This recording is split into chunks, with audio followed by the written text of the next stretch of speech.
Hello again. I'm David Glass, host of the Hourglass podcast, where clinical psychology and family law intersect. Today, we're talking to Laura Vale and Rich Ronat, who are not only partners in life, they also work together and do so very successfully. We asked them to drop in to share some tips with us on how couples can make both relationships work, both a romantic relationship and a working relationship. But first, let me give them a proper introduction. Laura and Rich are indie filmmakers and have their own film production company called Good Rebel Pictures. Their new thriller, Culprit, will be coming out soon. Rich is a seasoned screenwriter known for films such as Grand Isle, starring Nicolas Cage, and American Sicario, starring Danny Trejo. Laura enjoys a very active acting career, having appeared in Midnight in the Garden of Good and Evil, Charmed, Desperate Housewives, and Seventh Heaven. Hey. Hi, how are you? Good. Great. How's it going? Nice to meet you.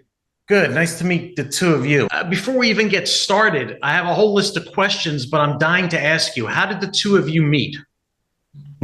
Well, we go back over 20 years, actually in an acting class, Larry Moss acting class that we were both in at the time. And it's kind of funny because I have a very clear recollection of her on stage doing a scene in leopard pants. And I have no recollection of him. No. Yeah, she doesn't really. And I don't remember her scene partner at all. Like, I just don't know who it was. Like, the person didn't exist at all. And then we would see each other over the years at different parties through the acting class community, when I was an actor. And then I think it was at one party, it was before I went to go do my first film. I invited her into a writer's group that I started. Yeah, during COVID. Yeah, during COVID. Yeah. Not necessarily thinking that I was like hitting on her, but I did sense some potential trouble in the marriage. She was married. Right. And I was like, And I thought it was purely artistic that he invited me. It was mostly artistic. I had a script I was finishing, and he really taught me actually how to write. I was amongst some other writers, but it took a while. And then we just became better friends. I think we were really good friends for quite a while. Yeah. Before we were ever romantic. Yeah. Okay, and did you start working together before you got romantic and you became a couple, or did you become a couple and start working together at the same time? I think in a sense, I think you became really a writing mentor to me, in that group. So I was really able to kind of see him for his strengths and kind of what, he offered me, and he's great at writing and I have this to offer him. And then, and knowing how he worked with me, because, when you're a kind of a neophyte at anything, you have to have someone who's not going to judge you and, be mean to you or go, oh, this sucks, Right. And he was just very open and I was able to learn. Yeah, I was able to learn from him. And I think that carried over to him directing me. Yeah. He was a caring director and wasn't going to, kind of shut me down by saying, how could you do this? Or, this is wrong. So, hey, what are you thinking here? And, kind of constructively trying to help. I think that is true, because it does connect a lot to directing, because directing, you can't after a take be like, that was terrible. You know what I mean? That's not the best choice of verbal communication there, right? So you always want to stay positive and constructive and go, okay, cool, that was good, and let's try this, or what are you thinking? And so in communication, So I mean, the funny thing is, it reminds me that movie Whiplash, just the drummer putting up with that horribly abusive teacher. And when watching the movie, I just always kept thinking, why is this guy hanging around? I mean, why is he hanging around this guy? Get out of there. Is this the only guy who runs an orchestra or a jazz band in New York or in the country? Yeah. And I've had teachers like that, and I do not respond. It shuts down my creativity very quickly. And so I know I can't work with those people, but I was really able to, in the film we just shot, really open up and do my best work, because I knew that Rich was not going to be punitive or abusive like that. Right. Right. And so how do each of you maybe have different methods, separate your day jobs together, working together for your production company, putting together movies, you act in them, Laura, how do you separate that job from the job of being a partner? You think you kind of, I kind of feel like they actually kind of go hand in hand, to be honest with you. Like, even when we're like professional together, there's not really a separation there for us. because we both are passionate about it. And I think it really, we have these shared values, and that's exciting. So when we're sharing about our, passion projects and also the business side, I think also, like, again, I know what his strengths are and some of his weaknesses or preferences, and he also knows what my strengths are. So, it's a real they kind of just connect that way. They connect that way. But we definitely make time for romantic time and just couple time, personal time. I think that's very important. It's like keeping that vitality in the relationship. Where you're not thinking about business or, the day to day. It's just pure enjoyment of one another and play. Yeah. We're very playful with one another. So we laugh a lot. And that's a real key, I think, to I sent her a video yesterday of these, was those mountain goats? Yeah, something. It was great. The caption said, this is when you found your true partner. And it was like these two goats. Someone as weird as you are. Oh, yeah. Someone as weird as you are. And it was two goats going, the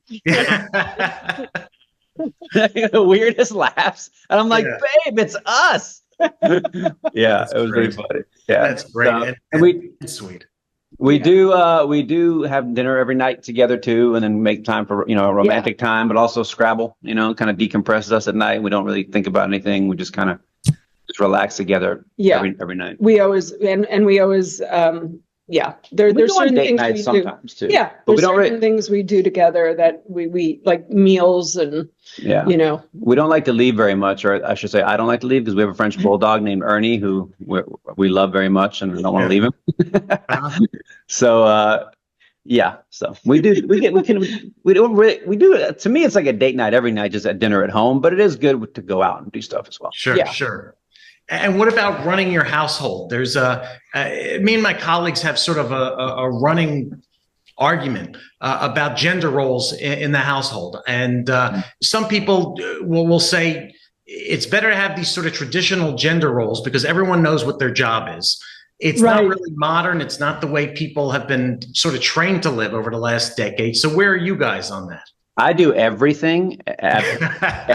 100% everything. And yes. Yeah. Well, it's interesting that you say that because we really fell naturally into maybe what you think are gender roles. And I don't really care because it goes to my strengths and interests, and what he does goes to his strengths and interests. So I don't think Rich has been in a grocery store since we've been together. I shopped for my birthday once. Oh, he did. Okay. So but I like that. I'm fine with that. I'm fine with doing certain things around the house.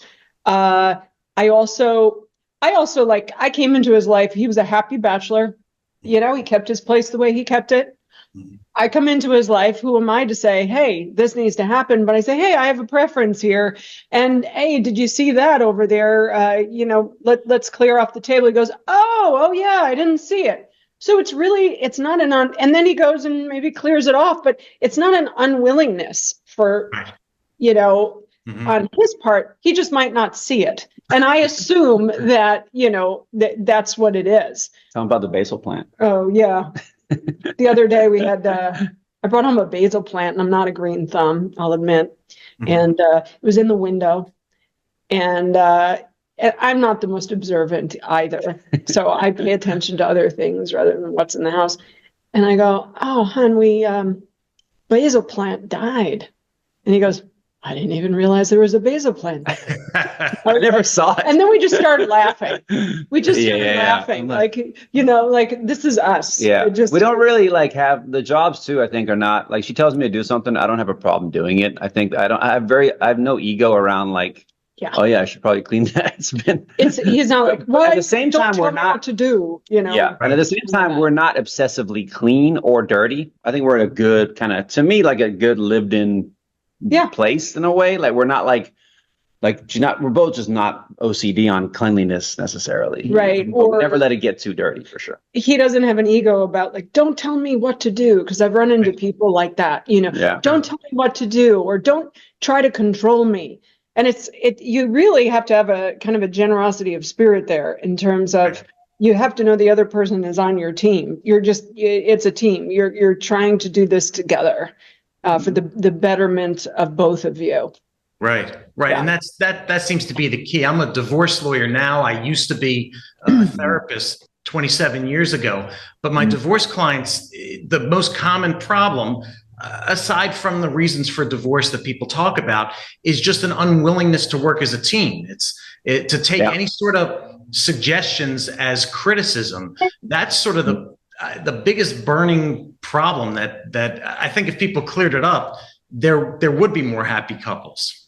Yes, exactly. And I think, when you see really bad examples like you have, of what leads to divorce, we definitely don't have a lot of those qualities. It is just working together as a team, I think, for sure.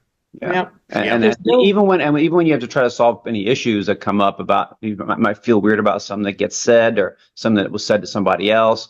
We also don't avoid conflict either, where we're like, hey, but even when we talk about the conflict, I feel like it's from a good place of kindness and of being on the other person's team, for sure. Then we just talk stuff out and we're good. You address it. And don't. I know he's not going to judge me or criticize me, and he knows I'm not going to judge him or criticize him. Right. So that's really a great place to be, because so much of us have had that in our past. Oh, absolutely. We don't need it in our intimate relationships. That's exactly where we don't need it. We go to that for refuge.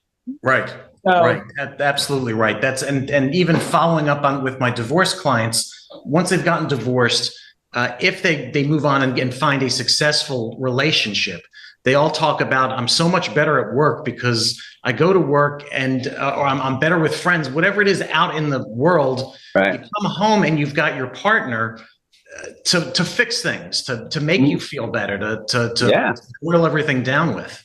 Totally. Absolutely. Yeah, that's kind of why I think that connects to like not the professional compared to the work personal, is they're kind of connected because we treat each other the same way professionally. That it's just, and it's also fun. It's not like work, like it's like hard work. It's just we're enjoying what we do. So I think that's another. Yeah, and we're both very independent people, and we came into each other's lives being separate people, having our own lives, what's important. So it's like we kind of respect those boundaries of, when he needs to do something and buckle down, I'm like, hey, go do it. And I'll go into my office and do my thing. And then, this is the time I need. Okay, great. And we both have awesome things that put each other to sleep when the other person talks. Like when she tells me about what she steals at Trader Joe's, I just instant narcolepsy. I go, and rather than feel offended, I laugh. And if I talk about the Cincinnati Bengals, yes, she goes. When he starts doing football, I go, yeah, right out. I'm like,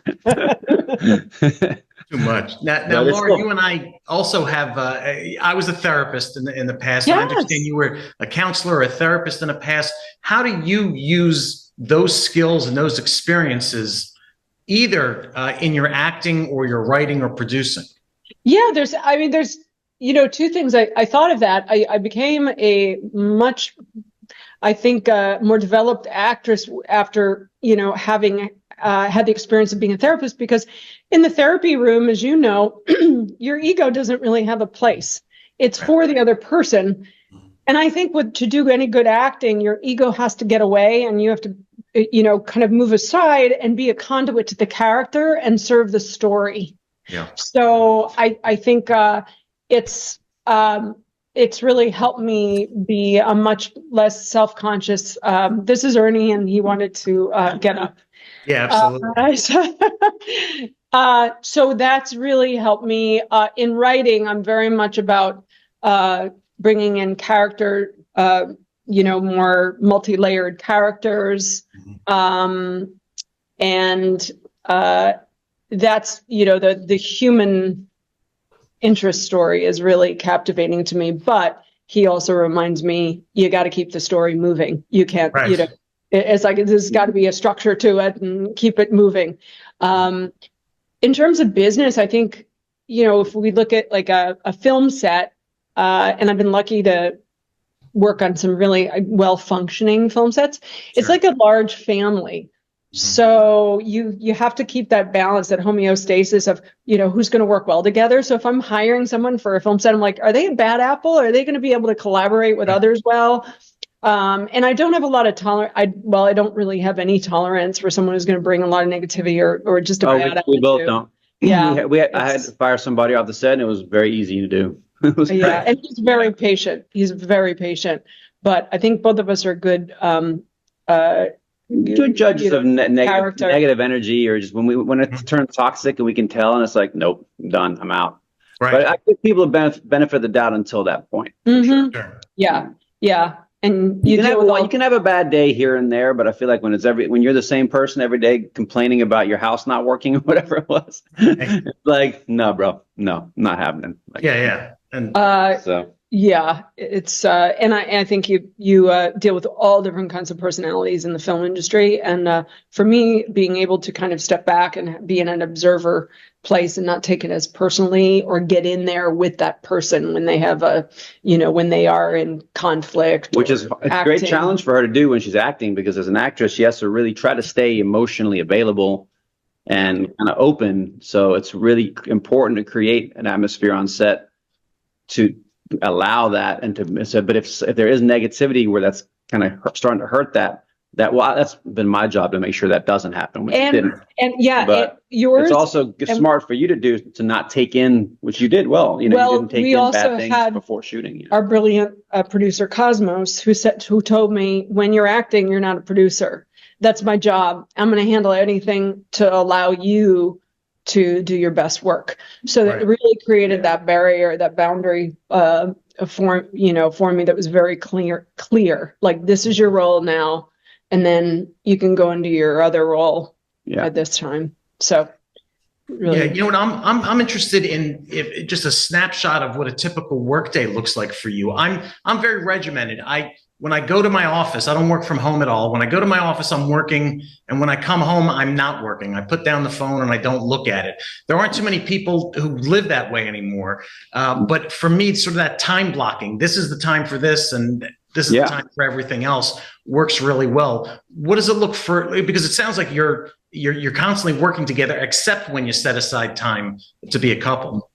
Well, so a typical day is like, I get, if we get up together, we'll both walk the dog, or have coffee together, walk the dog together. And then she actually goes and does her, her therapy clients, so she has her own office in the house, and then I'm writing as well. So we're actually very separated. And I go out of town to an office as well. Yeah, she drives into LA to an office, right? So a lot of the time, actually, I would say most of the days, like most of the 9 to 5, Monday through Friday, we're pretty separate doing our own work, actually. Oh, okay. We'll exchange, if certain things come up for, like, that are about our production company, then we'll talk about that. And so they'll kind of come and go. But for the most part, I'm writing 10-hour days and she's doing therapy. And then at night, that's when we kind of reconnect, I think. Right. Yeah. So, and then walk the dog in the middle of the day together sometimes. Yeah. He's around. He requires a lot. He's like our baby, basically. Right. Yeah. So I think it's about the day, right? Yeah. And I order Grubhub for us at night usually, and or if she doesn't feel like cooking, sometimes she cooks. Mm-hmm. Yeah. So it's we fit it all in. And he'll call me about things production related when I'm on a break, or in between things, and I have certain days where I just focus more on the production stuff. Yeah, sure. All right. What kind of tips can you provide for our viewers, the people in our audience who are working on a romantic relationship and possibly also working on working together the way you two have seemed to figure out pretty well. Can you give us some quick do's and don'ts from your experience? Right. You have some don'ts. Yeah, I would say like for me, the biggest don't is seek conflict in any exchange you have. I feel like so many people are always just kind of conflict prone to some degree and are looking to either blame the other person for something or to be right. I think that they don't realize how much their ego gets involved, I think. Yeah. So I think it's just it makes life a lot more fun and lighter and easier when you actually don't have that intention behind everything you're doing. Mm-hmm. It's also celebrating the other person's success is very important. Yeah. I think we're maybe lucky in that we do different things too, We're because both not. Yeah. we celebrate success. Like, something great happens for Rich. I'm like, oh yes, I want to support that. And I also have the belief, like, there's a generosity of spirit there where he's celebrating my success. Yeah. We don't compete either. Like we don't, you can't compete. There's no reason to. Like we both do different things. So it'd probably be different if we're both trying to be actors. That might be different. Maybe not. But you can't compete. If you're in competition, it's not going to work. Right.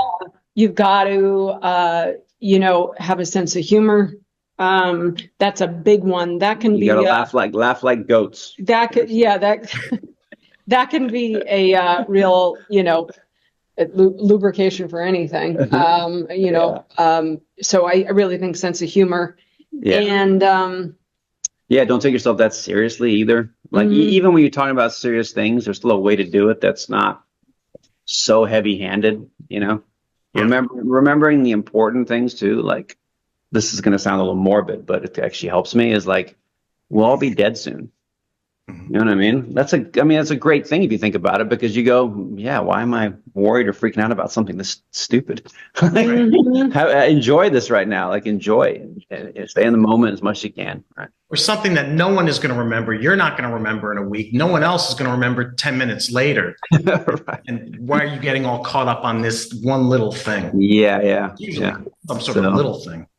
Yeah, I feel like there's I should have a top 10 list of do's and don'ts, but there's, it also just happens in the little things, the little interactions.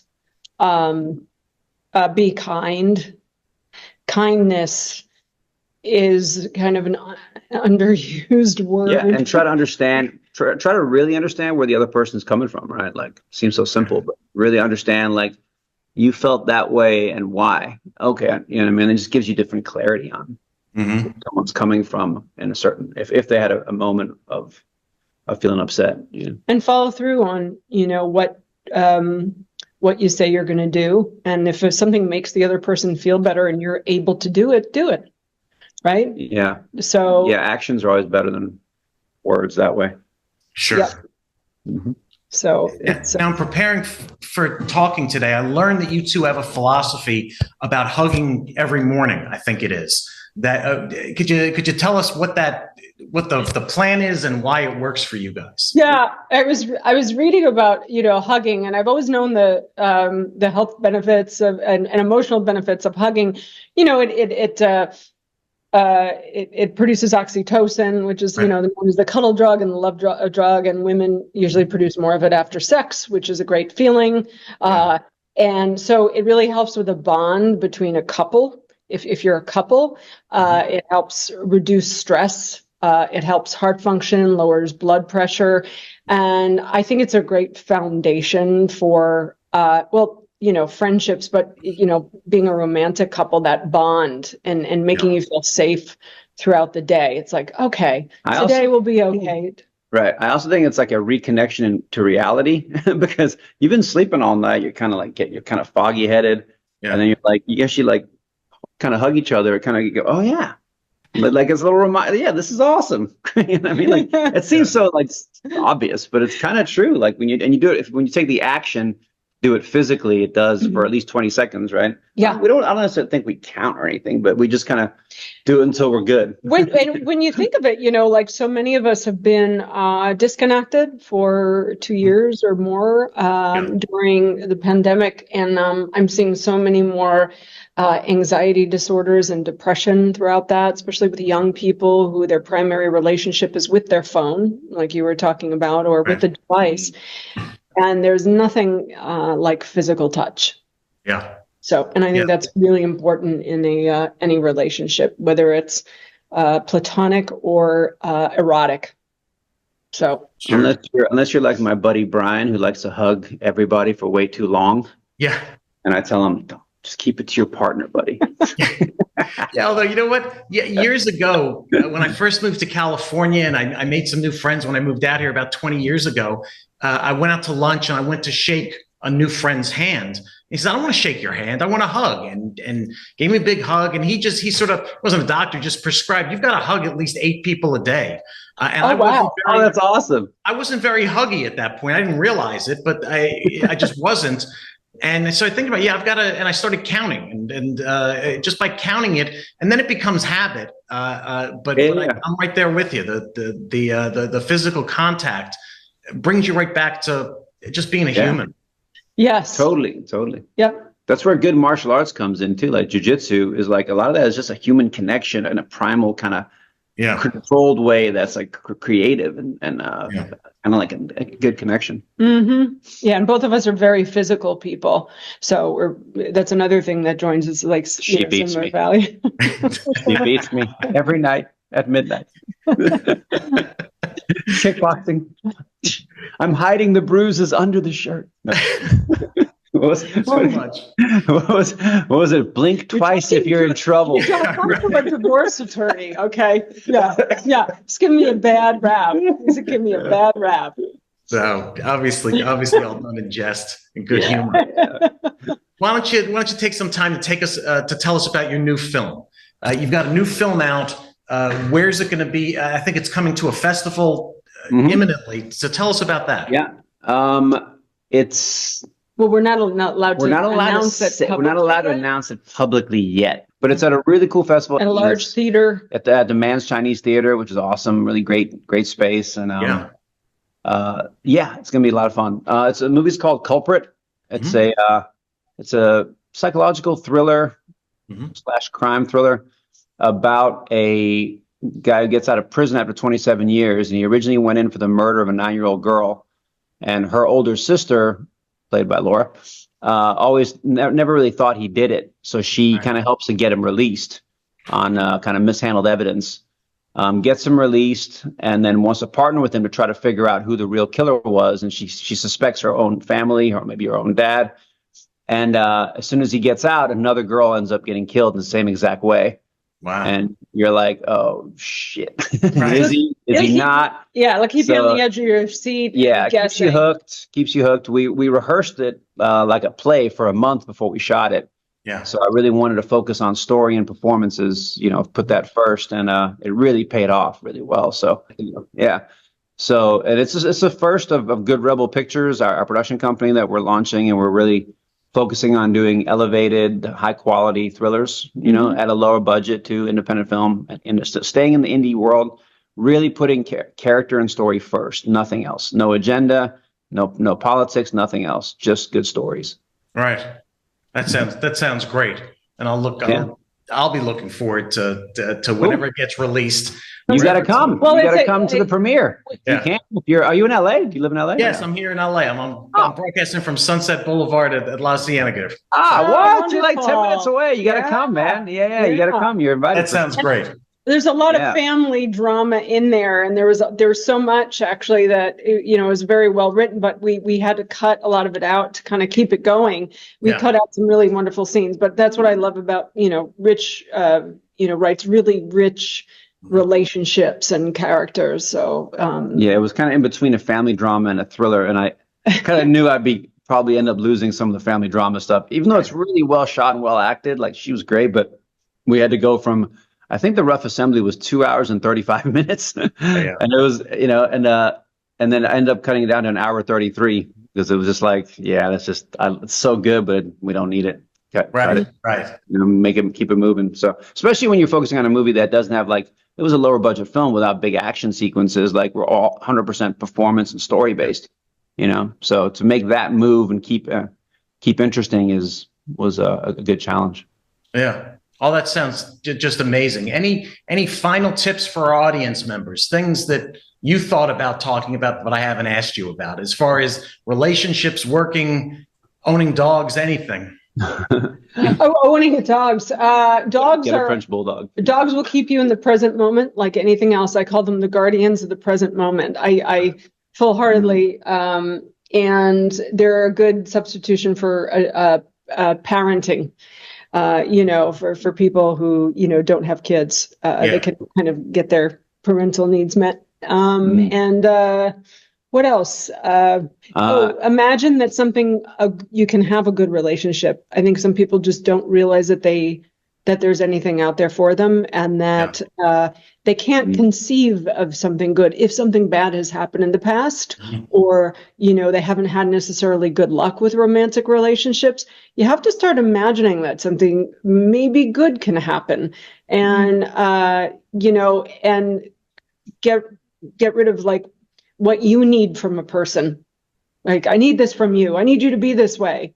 Like, let a person kind of come to you. Maybe it's a friend. Or I would say, like, that reminds me of what we were talking about before about not creating a fantasy. When we got together, we never really created a fantasy about each other because we were already friends. Yeah. And I think that starts off a relationship in a very real, organic place, because it's just, you're not going into the relationship thinking like, she's going to be like this, this, and this, because that's what I like. That's what I need her to be. Right. Yeah. Yeah. Or whatever she's thinking, right? So we didn't have any of that. So yeah, like you're not fitting this role that I need you to be. It's not there. It's like, no, you already had your way of living well before I came along. Yeah. Right. So let me see. Do you enhance my life? Maybe that means we're just really saying, don't get married before like 35.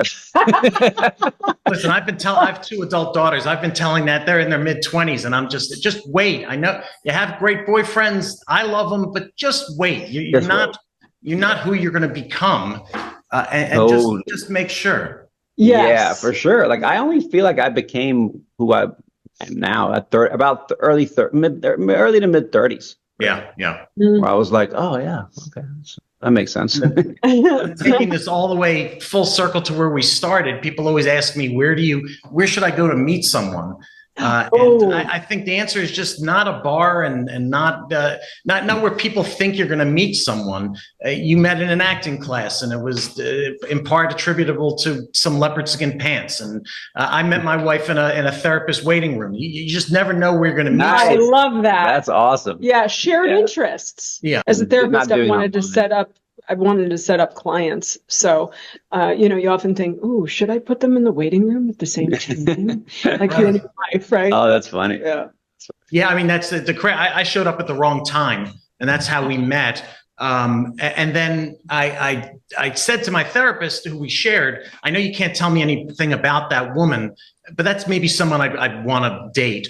And that was on a Wednesday. And on Friday, she left me like a cryptic voicemail message that just said, "Oh, you know that woman you were, maybe you should give her a call." Okay, I shouldn't have said anything. Goodbye. And then she hung up. She sort of knew she was going over the line. Kind of breaking it. To let me know. Anyway. That's awesome. There you go. She must have known that it was the right fit. Yeah. It's a sense. I really wish therapists could I've thought about having an app for run by therapists, a dating app run by therapists. Because, we know what works and what doesn't. You see what doesn't work. Yeah, for sure. Yeah. Yeah, I guess I'm not a very good promoter for dating apps. I guess just that's all right. I'm so glad the dates didn't work.